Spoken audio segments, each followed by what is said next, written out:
Hello, everyone.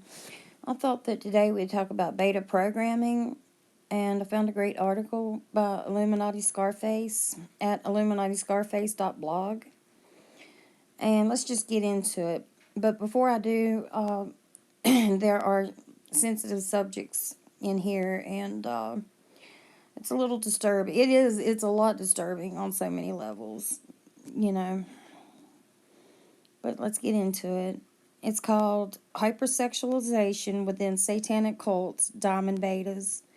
I was inspired by Lisa Renee's, I don't agree with all her content, recent blog post, Moloch Programming, to talk about the problem of hypersexualization within satanic cults. One of the main issues of being born into Illuminati is that sex becomes normalized at a very young age. Not long after childbirth, they use utensils that open up the orifices of a baby to allow insertion of a penis. They also use microchemical injections and small electric convulsive shocks to stimulate areas in the brain to feel pleasure.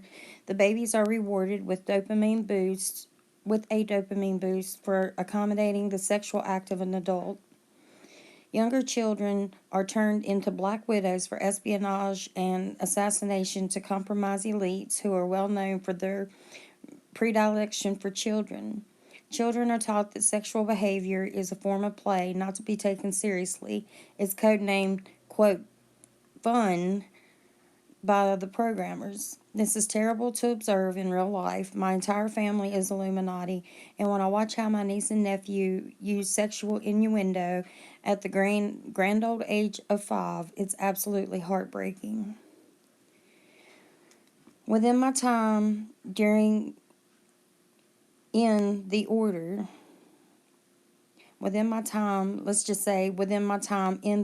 I achieved the role of a diamond beta, which is a presidential model sex slave.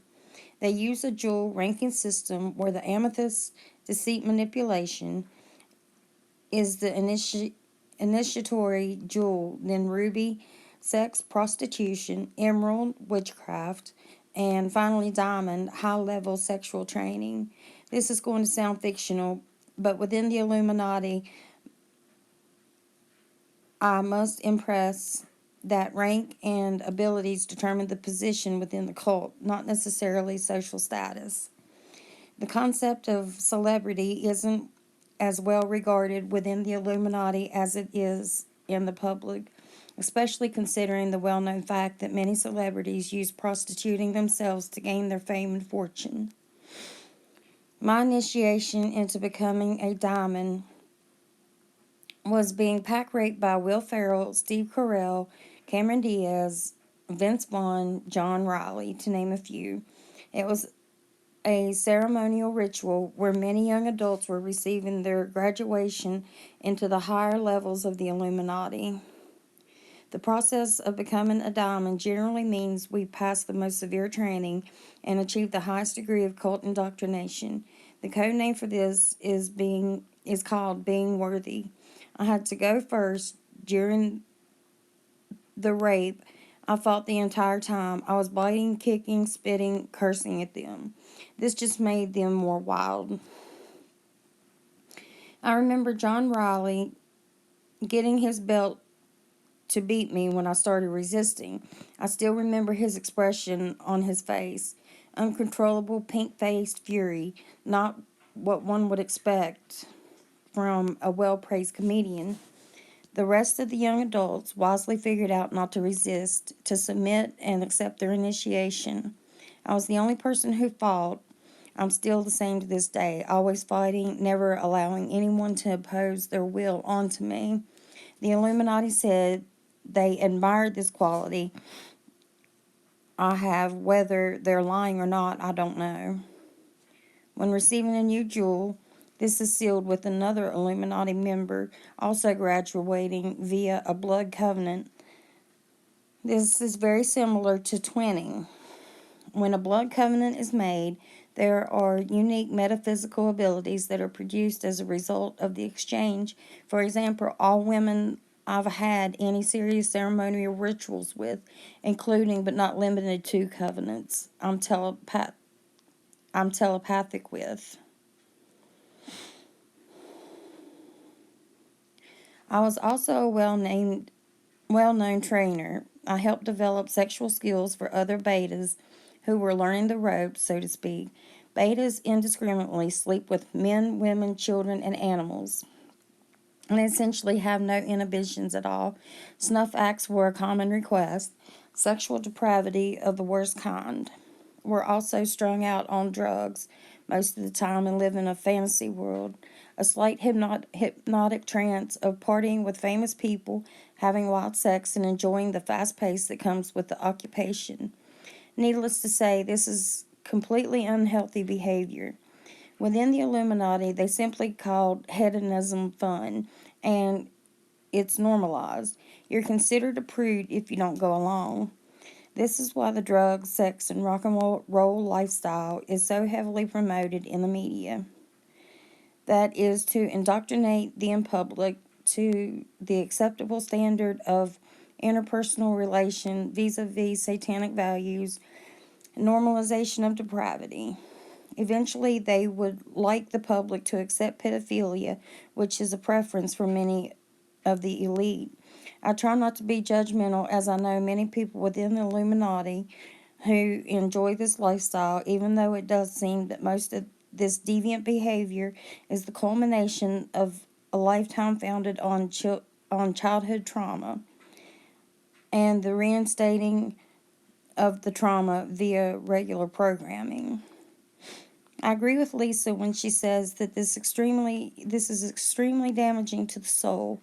In fact, these behaviors necessarily develop into pathological behaviors such as narcissism and sociopathy, the end result being soul fragmentation.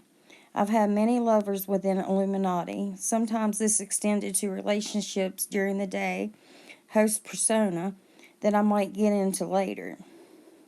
It's normal for even lukewarm acquaintances to have sex immediately on meeting within satanic cults. Quick sex is simply a way of saying, hello, how are you? Promiscuity is the norm. Emotional detachment is the norm. Genuine intimacy is rarely achieved and becomes maladaptive as per satanic doctrine. Pain and love is the same thing. There is always this reversal element that inverts a healthy connection between men and women in the Illuminati, and this is actively encouraged by supporting unhealthy personality characteristics such as narcissism, seducer archetypes, and self-worship.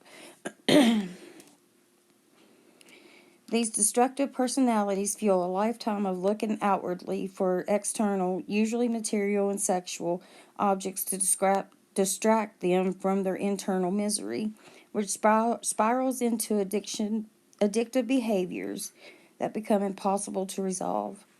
Programmers use these hidden traumas, usually unknown to the cult member, as a mechanism, operant conditioning, to continue the reuptake of pleasure, positive reinforcement, as a temporary means to escape their inner pain.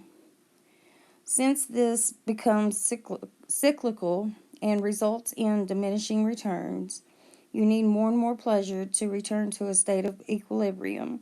They eventually hit rock bottom. There's not enough cocaine and champagne anymore to feel happy. Once the victim reaches this state, there's a tendency to take the trauma out either on the self or by performing a homicidal act on another. This, of course, destroys the empathy quality of the soul, which is feeling presence and awareness of affecting their energetic integrity. They go through their lives. I think I messed up. Let me start over. This, of course, destroys the empathetic quality of a soul, which is a feeling presence and awareness of oneself and our connection to everything. I'm worried about another sex slave, betas, who are still stuck within the Illuminati prostitute grinder, and how it's affecting their energetic integrity. They go through their lives stuck in a loop of flip-flopping between pleasure and pain and guilt for never being able to reconcile their trauma. I've been connecting to the collective consciousness, and I have seen two people who would be considered my primary lovers within the Illuminati, and their souls have been completely distorted. You could almost perceive their souls as resembling non human, a transfiguration taking place due to the misregulation of energy. This is a tragedy. Amazingly charming and beautiful, both of these women are in essence. There's always hope, but in a similar situation, and have resolved most of my trauma and addictions, as well as releasing my narcissistic qualities, less pronounced but still present. The sociopathic qualities are still there, but this is due to spiritual warfare, another subject altogether. So I thought that I would read that for you guys, and then I want to go into the Moloch programming. And I hope y'all stick around for that. But for now, I'm going to go. Thanks, everyone. Have a great day. Bye.